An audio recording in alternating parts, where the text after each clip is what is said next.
Okay, so we just got a little bit of leftover paint from this one over here, so I'm just going to pour it onto that little guy there and see how it comes out. I don't know if there's going to be enough here to actually cover the whole surface, but we're going to find out. And that was almost pointless because this cup is these little paper cups are horrible. If you're gonna buy little cups, we bought these little is this it? Yeah, these little plastic ones, and they're great. I mean, you know, obviously you won't want to waste plastic or paper for that matter, but we can reuse them. And when the cups dry out, we just flip them and use them for little holders for whatever you're doing. So you can use them 2 or 3 times at least. But all right. Maybe I'm gonna do this a little bit just to help it spread around.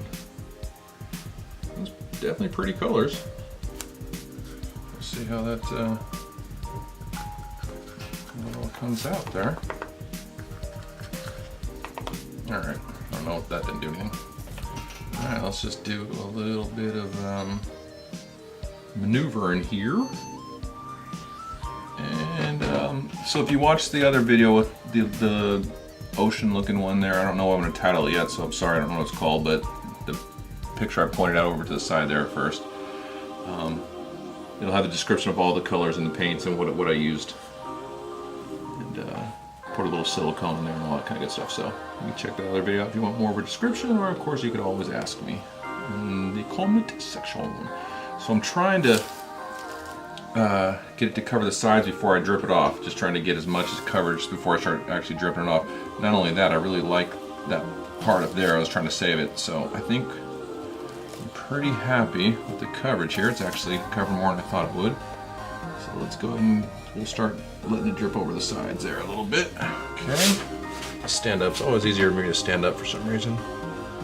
Let's get that corner over there.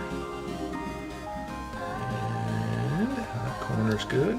Let's start going back this way. I really want to try to save that. I don't want that to fall off too much. I really like the way that looks. Although I should have went over the corner a little bit more there, but live and learn. What are you going to do, right? I'll tell you what you're going to do. You're going to lean it back and go back over it again. All right. Let's get this little corner over here a little bit.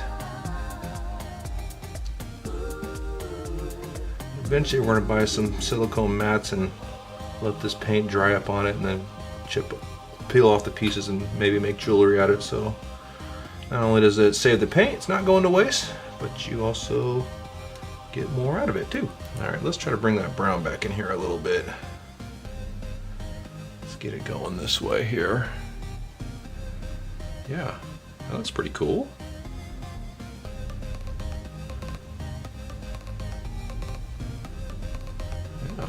That looks pretty cool. All right, so I'm gonna take a couple of these old cups here and set them there.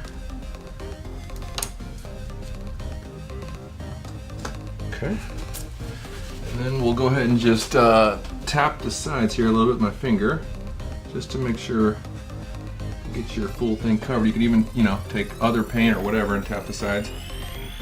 Doesn't matter. As long as it's somewhat, you know, matches the paint that's on the top. And this blue I'm putting on here does not, so I'm going against what I just said, basically. Oh, babe. What are you going to do? What are you going to do? Okay, shoot. We're losing it, folks. We're losing it. There we go. Okay, that looks pretty good right there. Borrow a little bit of this thickness on the bottom here. Yeah, that looks better. Yeah, it's definitely, if you can help it, try to take the paint from the paint you're actually using instead of adding new colors or anything. A little bit right there.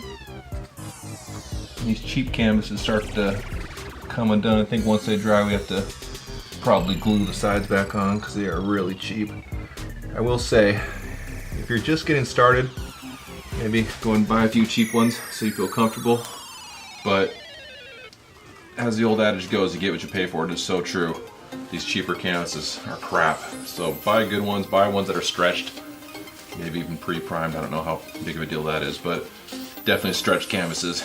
And you know, if you can get 3 for $8 or you can get 3 for $12, the 3 for $12 are gonna be 100 times better. So if you can afford it, spend a little bit more money. But totally understandable if you can't. Gotta go with what you gotta go with. Do a few basic ones and sell those, get some money to buy better ones, right? Right. All right, well anyways, so that was it. That was just a quick little video just to use up the leftover stuff. We've got a lot that we do that to. Let's see, here's one. So we got a lot that we do it to, which is the leftover paint. And eventually we'll have sets of them. And we've got even these ones I bought, found on Amazon. They come with their own little easels. So it's you know, you can be able to set it down on a desk or whatever, set it down like that. Sorry, my camera's so close.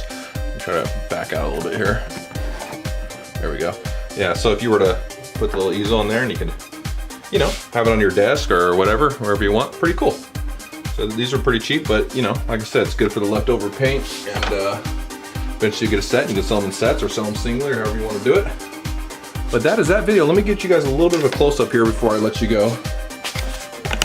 This so you can see how it came out. So this is the one I just finished right here. I got another video that you can check that one out. Did a drag method, but all the drippings, I mean not the drippings, all the leftover paint in the cups here, I mixed into one cup and poured here. And that's how we got our little 6x6 coaster, or whatever you want to call it, easel painting. So that came out really cool. Yeah. All right, we'll see you next time.